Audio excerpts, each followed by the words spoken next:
ओम नमः शिवाय। हे प्रिय भक्तों, आइए आज सोमवार के दिन सुनते हैं सोमवार व्रत की बड़ी ही पुण्यमय कथा।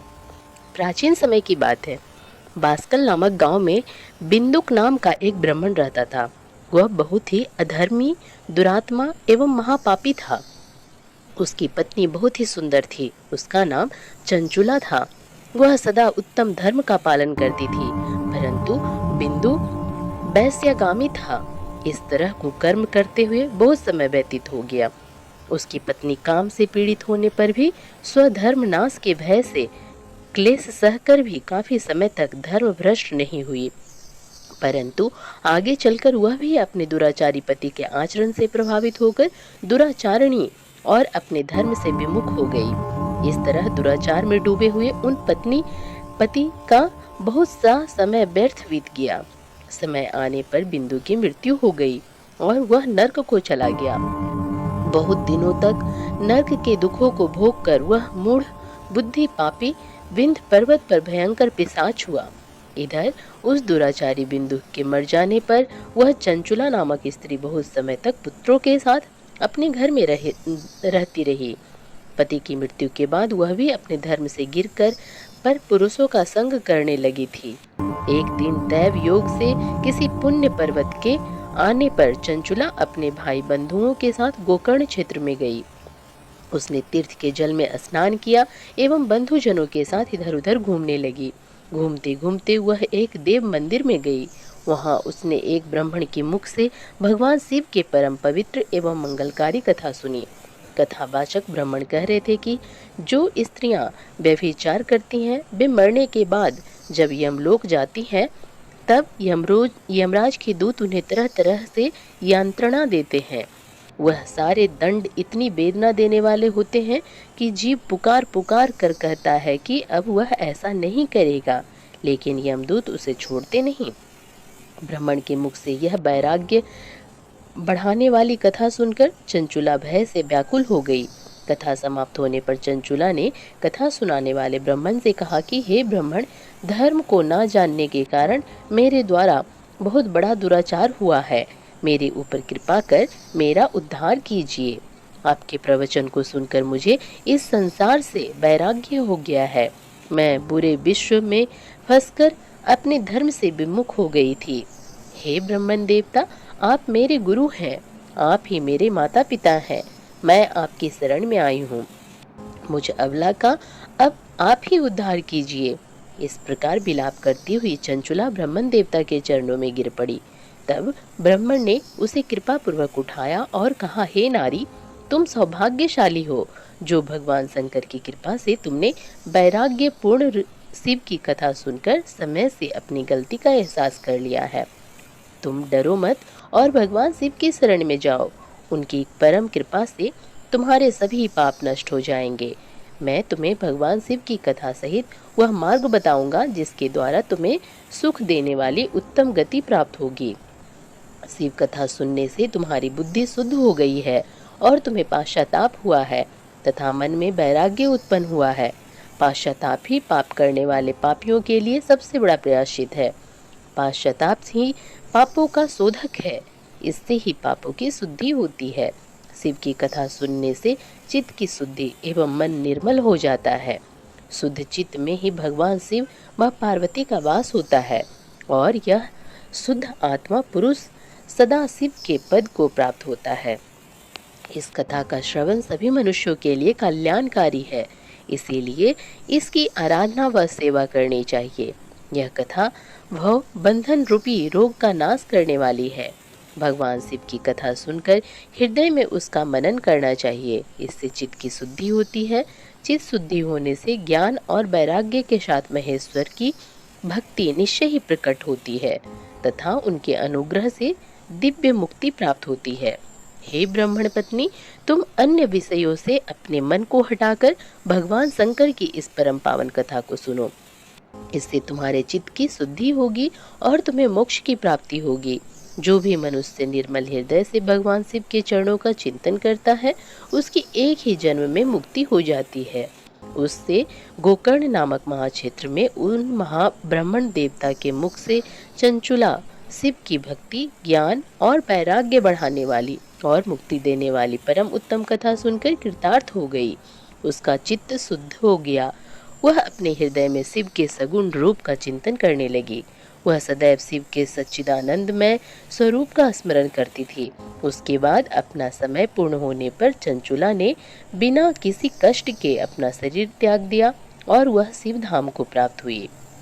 उसके सारे पाप धुल गए। गौरी उमा ने उसे प्रेम पूर्वक अपनी सखी बना लिया। चंचुला सुखपूर्वक भगवान शिव के धाम में उमा देवी की सखी के रूप में निवास करने लगी। एक दिन चंचुला आनंद में मगन उमा देवी के पास थी और दोनों हाथ जोड़कर उनकी स्तुति करने लगी। तब शंकर प्रिया भक्त वत्सला उमा देवी ने बड़े प्रेम से कहा कि हे सखी चंचुला, मैं तुम्हारी स्तुति से बहुत प्रसन्न हूँ। बोलो, क्या वर मांगती हो? चंचुला बोली, हे गिरिराज नंदिनी, मेरे पति बिंदुक इस समय कहाँ है? कृपया मुझे बताइए और कुछ उपाय कीजिए ताकि हम फिर से मिल सकें। गिरिजा बोली, बेटी, तुम्हारा पति बिंदुक बड़ा पापी था। वह विंध्य पर्वत पर पिशाच की योनि में रह रहा है। यह बात सुनकर चंचुला अत्यंत दुखी हृदय से बोली, हे महादेवी, मुझ पर कृपा कीजिए और मेरे पति का उद्धार कीजिए। गौरी देवी ने कहा, यदि तुम्हारा पति बिंदुक शिव की पुण्यमय उत्तम कथा सुने तो वह इस दुर्गति को पार करके उत्तम गति की भागी हो सकता है।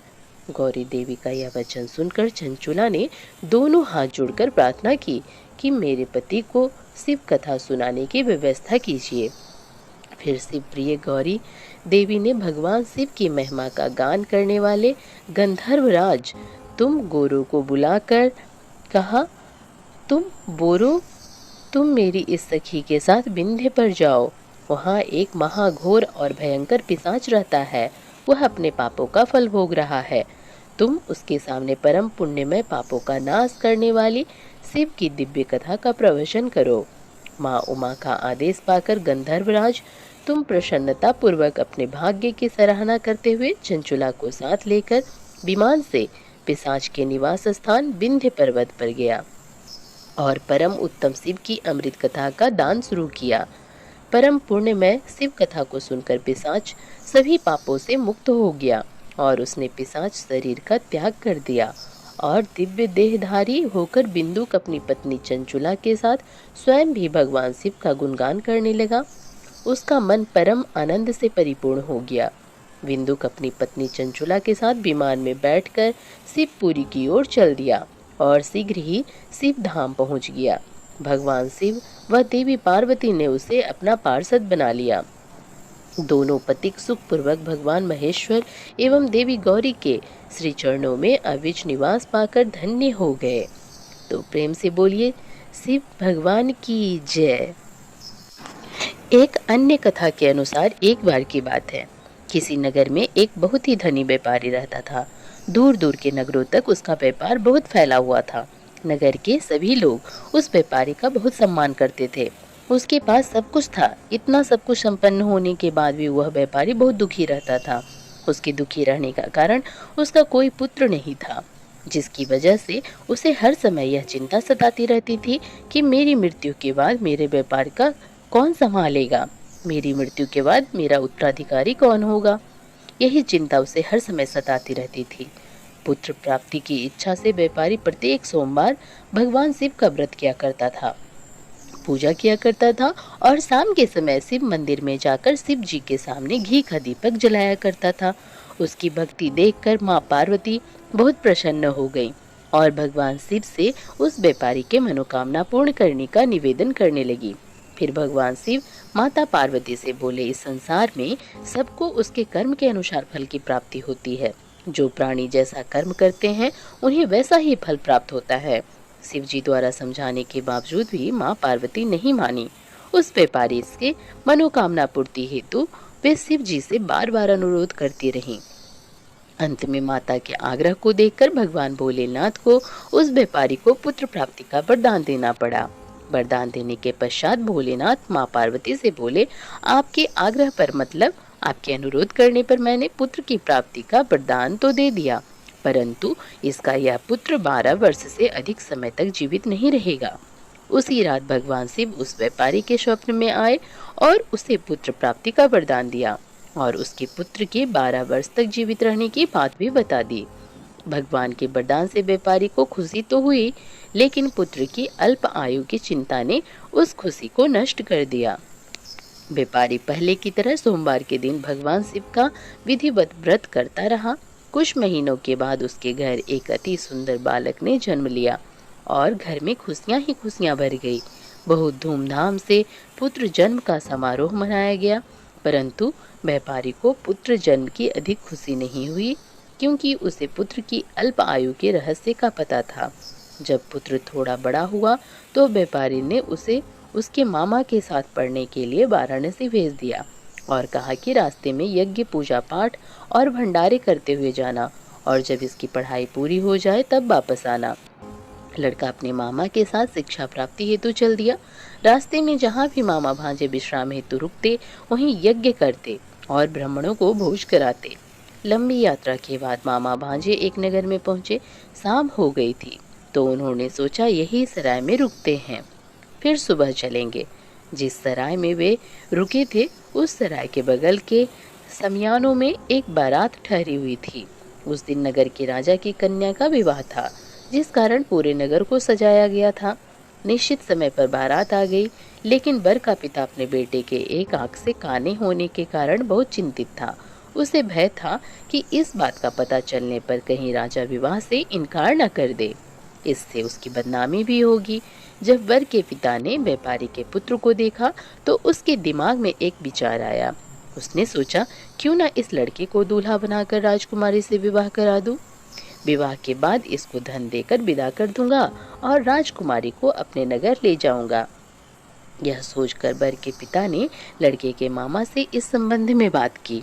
मामा ने धन मिलने के लालच में वर के पिता की बात स्वीकार कर ली और लड़के को दूल्हे के वस्त्र पहनाकर राजकुमारी से उसका विवाह करवा दिया। राजा ने बहुत सारा धन देकर राजकुमारी को विदा कर दिया। शादी के बाद लड़का जब राजकुमारी के साथ उसके घर वापस आ रहा था तो वह सच नहीं छिपा सका और उसने राजकुमारी के दुपट्टे पर लिख दिया, राजकुमारी तुम्हारा विवाह मेरे साथ हुआ है, किंतु जो तुम्हारा पति है वो कोई और है। वह एक आंख से काना है, मतलब एक आंख से अंधा है। मैं तो वाराणसी पढ़ने के लिए जा रहा हूँ। यह सारी बात उसने उसके दुपट्टे में लिख दी। जब राजकुमारी ने अपने दुपट्टे पर लिखा हुआ पढ़ा तो उसने उस अंधे काने लड़के के साथ जाने से इनकार कर दिया। राजा को जब यह सब बातें पता लगी तो उसने राजकुमारी को महल में ही रख लिया। उधर लड़का अपने मामा के साथ वाराणसी पहुंच गया और गुरुकुल में पढ़ना शुरू कर दिया।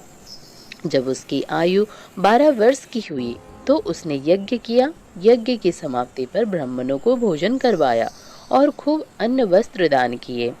रात को उसकी तबीयत थोड़ी खराब हो गई तो मामा ने उसे आराम करने को बोला तो वह अपने शयन कक्ष में सो गया। शिव के वरदान के अनुसार शयन अवस्था में ही उसके प्राण पखेरु उड़ गए, अर्थात उसके सोए हुए अवस्था में ही उसकी मृत्यु हो गई। सूर्य उदय पर मामा मरे हुए भांजे को देखकर रोने पीटने लगा। आसपास के लोग भी इकट्ठे होकर दुख प्रकट करने लगे। सभी शोक व्यक्त करने लगे। लड़के के मामा के रोने विलाप करने के स्वर समीप से गुजरते हुए भगवान शिव और माता पार्वती जी ने भी सुन लिए। माता पार्वती ने भगवान से कहा, प्राणनाथ, मुझे इसके रोने के स्वर सहन नहीं हो रहे हैं, कृपा करके कुछ कीजिए। आप इस व्यक्ति के कष्ट को अवश्य दूर कर सकते हैं।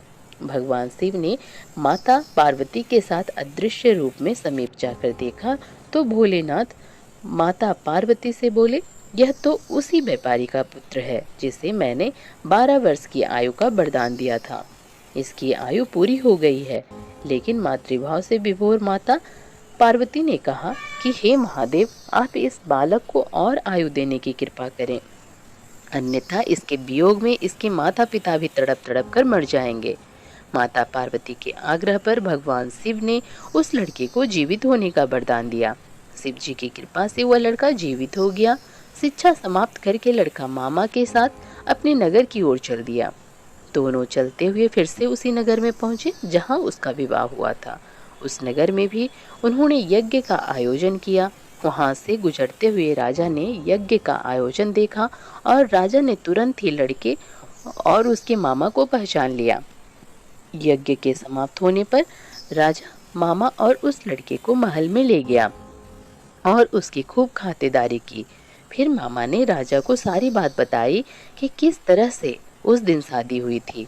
फिर राजा ने कहा कि विधि का विधान कौन टाल सकता है, अब आपका भांजा ही मेरा दामाद है। राजा कुछ दिन मेरे उन्हीं महल में रखकर बहुत सा धन वस्त्र आदि देकर राजकुमारी के साथ विदा कर देते हैं। इधर भूखे प्यासे रहकर व्यापारी और उसकी पत्नी बेटे की प्रतीक्षा कर रहे थे। उन्होंने प्रतिज्ञा कर रखी थी कि यदि उन्हें अपने बेटे की मृत्यु का समाचार मिला तो दोनों अपने प्राण त्याग देंगे। परंतु जैसे ही उनके बेटे के जीवित वापस लौटने का समाचार मिला तो वह प्रसन्न हो गए। वह अपनी पत्नी और मित्रों के साथ नगर के द्वार पर पहुंचे। अपने बेटे के विवाह का समाचार सुनकर पुत्रवधू राजकुमारी को देखकर उसकी खुशी का ठिकाना न रहा। उसी रात भगवान शिव ने व्यापारी के स्वप्न में आकर कहा, हे श्रेष्ठी, मैंने तेरे सोमवार के व्रत करने और व्रत कथा सुनने से प्रसन्न होकर तेरे पुत्र को लंबी आयु प्रदान की है। पुत्र की लंबी आयु जानकर व्यापारी बहुत प्रसन्न हुआ। शिव भक्त होने तथा सोमवार का व्रत करने से व्यापारी की सभी मनोकामनाएं पूर्ण हुई। इसी प्रकार जो भक्त सोमवार का विधिवत व्रत करते हैं और व्रत कथा सुनते हैं, उनकी सभी इच्छाएं पूरी होती हैं। हे भोलेनाथ, हे शिव शंकर, हे माता पार्वती, कथा सुनने वाले, कथा को सुनाने वाले और हुंकारा भरने वाले सभी की मनोकामनाएं पूरी करना। कथा अधूरी हो तो पूरी करना, पूरी हो तो मान करना। तो आइए भक्तों, सुनते हैं सबका मंगल करने वाली 16 सोमवार व्रत की बड़ी ही पावन कथा। प्राचीन समय की बात है। मृत्यु लोक में भ्रमण करने की इच्छा करके एक समय श्री भूतनाथ महादेव जी माता पार्वती के साथ मृत्यु लोक में पधारे। वहां वे भ्रमण करते करते विदर्भ देशांतर्गत अमरावती नाम की अति रमणीक नगरी में पहुंचे। अमरावती नगरी अमरापुरी के सदृश सब प्रकार के सुखों से परिपूर्ण थी। उसमें वहां के महाराजा द्वारा बनाया हुआ अति रमणीक शिव जी का मंदिर था। उसमें भगवान शंकर भगवती पार्वती के साथ उस मंदिर में निवास करने लगे। हे प्रिय भक्तगणों, एक समय माता पार्वती ने प्राणपति को प्रसन्न देखकर मनोविवाद करने की इच्छा से बोली, हे महाराज, आज तो हम दोनों चौसर खेलेंगे। शिव जी ने प्राण प्रिया की बात को मान लिया और चौसर खेलने लगे। उसी समय इस स्थान पर मंदिर का पुजारी ब्राह्मण मंदिर में पूजा करने को आया। माता पार्वती ने ब्राह्मण से प्रश्न किया कि पुजारी जी बताओ कि इस बाजी में दोनों में से किसकी जीत होगी। ब्राह्मण ने बिना सोचे समझे शीघ्रता से बोल दिया कि महादेव जी की ही जीत होगी। थोड़ी ही देर में बाजी समाप्त हो गई और पार्वती जी की विजय हुई। अब तो पार्वती जी ब्राह्मण को झूठ बोलने के अपराध के कारण श्राप देने को तत्पर हुई। तब महादेव जी ने पार्वती जी को बहुत समझाया, परंतु उन्होंने ब्राह्मण कोढ़ी होने का श्राप दे दिया। कुछ समय के बाद पार्वती जी के श्राप बस पुजारी के शरीर को कोढ़ पैदा हो गया। इस प्रकार पुजारी अनेक प्रकार से दुखी रहने लगा। इस तरह के कष्ट भोगते हुए पुजारी को जब बहुत दिन हो गए तो एक दिन देवलोक की अप्सराएं शिव जी की पूजा करने उसी मंदिर में पधारी और पुजारी के कष्ट को देखकर बड़े दया भाव से उससे रोगी होने का कारण पूछने लगी। तब पुजारी ने निसंकोच सब बातें उनसे कह दी। फिर वे अप्सराएं बोली कि हे पुजारी जी, अब आप अधिक दुखी मत होना, भगवान शिव जी आपके कष्ट को दूर कर देंगे। अब आप सब व्रतों में श्रेष्ठ 16 सोमवार का व्रत भक्ति भाव से करो। जब पुजारी अप्सराओं से हाथ जोड़कर विनम्र भाव से 16 सोमवार व्रत की विधि पूछने लगे। अप्सराएं बोली कि जिस दिन सोमवार हो उस दिन भक्ति के साथ व्रत करें, स्वच्छ वस्त्र पहने, संध्या व उपासना के बाद आधा सिर गेहूं का आटा लें, उसके 3 अंग बना लें और घी, गुड़, दीप, नैवेद्य, पूंगी फल, बेलपत्र, जनेऊ जोड़ा, चंदन, अक्षत, पुष्प आदि के द्वारा प्रदोष काल में भगवान शंकर का विधि से पूजन करें। उसके बाद 3 अंगों में से एक शिव जी को अर्पण करें, बाकी 2 को शिव जी का प्रसाद समझकर उपस्थित जनों में बांट दें और अपने आप भी प्रसाद पावे। इस विधि को 16 सोमवार व्रत करे। तत्पश्चात 17वां सोमवार के दिन पाव सेर पवित्र गेहूं के आटे की बाटी बनावे, उसमें घी और गुड़ मिलाकर चूरमा बनावे और शिव जी को भोग लगाकर उपस्थित भक्तों में बांटे और अपने सब परिवार भी प्रसाद ले ले, तो भगवान शिव जी की कृपा से उसके मनोरथ पूर्ण हो जाते हैं। हे प्रिय भक्तजनों, ऐसा कहकर अप्सराएं स्वर्ग को चली गईं। ब्राह्मण ने यथाविधि 16 सोमवार व्रत किया तथा भगवान शिव जी की कृपा से रोग मुक्त होकर आनंद से रहने लगा। कुछ दिन के बाद जब फिर से शिव जी और पार्वती जी उसी मंदिर में पधारे, तब ब्राह्मण को निरोग देखकर पार्वती माता ने ब्राह्मण से रोग मुक्त होने का कारण पूछा, तो ब्राह्मण ने 16 सोमवार का व्रत कथा सुनाई। तब तो पार्वती जी अति प्रसन्न होकर ब्राह्मण से व्रत की विधि पूछकर स्वयं व्रत करने को तत्पर हुई। व्रत करने के बाद उनकी मनोकामना पूर्ण हुई तथा उनके रूठे पुत्र स्वामी कार्तिकेय स्वयं माता के आज्ञाकारी हुए। कार्तिकेय जी को अपने विचार परिवर्तन का रहस्य जानने की इच्छा हुई और माता से बोले, हे माता जी, आपने ऐसा कौन सा उपाय किया जिससे मेरा मन आपकी ओर आकर्षित हुआ। तब पार्वती जी ने वही 16 सोमवार व्रत कथा सुनाई। स्वामी कार्तिकेय जी बोले कि इस व्रत को मैं भी करूंगा, क्योंकि मेरा प्रिय मित्र ब्राह्मण दुखी दिल से परदेश गया है, हमें उससे मिलने की बहुत इच्छा है। कार्तिकेय जी ने भी इस व्रत को किया और उनका प्रिय मित्र मिल गया। मित्र ने इस आकस्मिक मिलन का भेद कार्तिकेय जी से पूछा, तो वे बोले, हे मित्र, हमने तुम्हारे मिलने की इच्छा करके 16 सोमवार के व्रत किए थे। अब तो ब्राह्मण मित्र को भी अपने विवाह की बड़ी इच्छा हुई। उसने कार्तिकेय जी से व्रत की विधि पूछी और यथाविधि व्रत किया। व्रत के प्रभाव से जब वह किसी कार्यवश विदेश गया तो वहाँ के राजा की लड़की का स्वयंवर था। राजा ने प्रण किया था कि जिस राजकुमार के गले में सब प्रकार श्रृंगारित हथनी माला डालेगी, मैं उसी के साथ प्यारी पुत्री का विवाह कर दूंगा। शिव जी की कृपा से ब्राह्मण भीम स्वयंवर देखने की इच्छा से राज्यसभा में एक ओर जाकर बैठ गया। नियत समय पर हथिनी आई और उसने जयमाला उस ब्राह्मण के गले में डाल दी। राजा की प्रतिज्ञा के अनुसार बड़ी धूमधाम से कन्या का विवाह उस ब्राह्मण के साथ कर दिया और ब्राह्मण को बहुत सा धन और सम्मान देकर संतुष्ट किया। ब्राह्मण सुंदर राजकन्या पाकर सुख से जीवन व्यतीत करने लगा। एक दिन राजकन्या ने अपने पति से प्रश्न किया कि हे प्राणनाथ, आपने ऐसा कौन सा भारी पुण्य किया जिसके प्रभाव से हथिनी ने सब राजकुमारों को छोड़कर आपको वरण किया। फिर ब्राह्मण बोला, हे प्राण प्रिय, मैंने अपने मित्र कार्तिकेय जी के कथन के अनुसार 16 सोमवार का व्रत किया था, जिसके प्रभाव से मुझे तुम जैसी स्वरूपवान पत्नी की प्राप्ति हुई। व्रत की महिमा को सुनकर राजकन्या को बड़ा आश्चर्य हुआ और वह भी पुत्र की कामना करके व्रत करने लगी। शिव जी की दया से उसके गर्भ से एक अति सुंदर, सुशील, धर्मात्मा और विद्वान पुत्र उत्पन्न हुआ। माता पिता दोनों उस देव पुत्र को पाकर अति प्रसन्न हुए और उसका लालन पालन भले प्रकार से किए। जब पुत्र समझदार हुआ तो एक दिन उसने अपनी माता से प्रश्न किया, हे माता, आपने कौन सा तप किया है जो मेरे जैसा पुत्र आपके गर्भ में से उत्पन्न हुआ। फिर माता ने पुत्र का प्रबल मनोरथ जान के अपने किए हुए 16 सोमवार व्रत को विधि के सहित पुत्र के सामने प्रकट किया। पुत्र ने ऐसे सरल व्रत को सब तरह से मनोरथ पूर्ण करने वाला सुना तो वह भी इस व्रत को राज्य अधिकार पाने की इच्छा से हर सोमवार को यथाविधि व्रत करने लगा। उसी समय एक देश के वृद्ध राजा के दूतों ने आकर उसका एक राजकन्या के लिए वरण किया।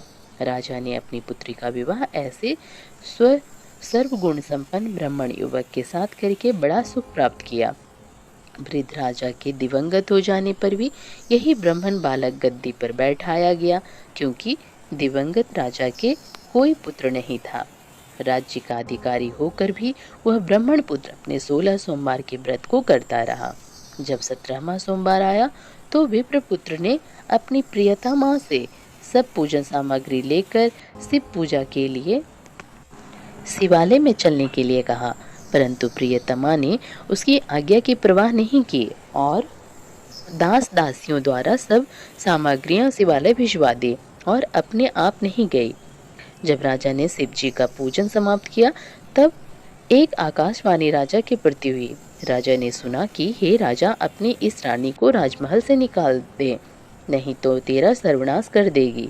आकाशवाणी को सुनकर राजा के आश्चर्य का ठिकाना नहीं रहा और तत्काल ही मंत्रणा गृह में जाकर अपने सभासदों को बुलाकर पूछने लगा कि हे मंत्रियों, मुझे आज शिव जी की आकाशवाणी हुई है कि राजा तू अपनी इस रानी को निकाल दे, नहीं तो यह तेरा सर्वनाश कर देगी। मंत्री आदि सब बड़े विस्मय और दुख में डूब गए, क्योंकि जिस कन्या के साथ राज्य मिला है राजा उसी को निकालने का जाल रचता है, यह कैसे हो सकेगा।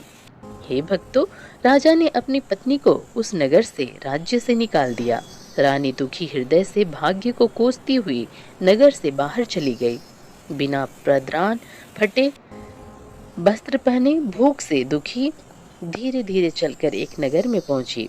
वहां एक बुढ़िया सूत काटकर बेचने को जाती थी। रानी की करुणा दशा देखकर बोली, चल तू मेरा सूत बिकवा दे, मैं वृद्ध हूँ, भाव नहीं जानती हूँ। ऐसी बात बुढ़िया के सुनकर रानी ने बुढ़िया के सर से सूत की गठरी उतारकर अपने सर पर रख ली। हे भक्तगणों, थोड़ी ही देर बाद आंधी आई और बुढ़िया का सूत पोटली के सहित उड़ गया। बेचारी बुढ़िया पछताती रह गई और रानी को अपने साथ से दूर रहने को कह दिया।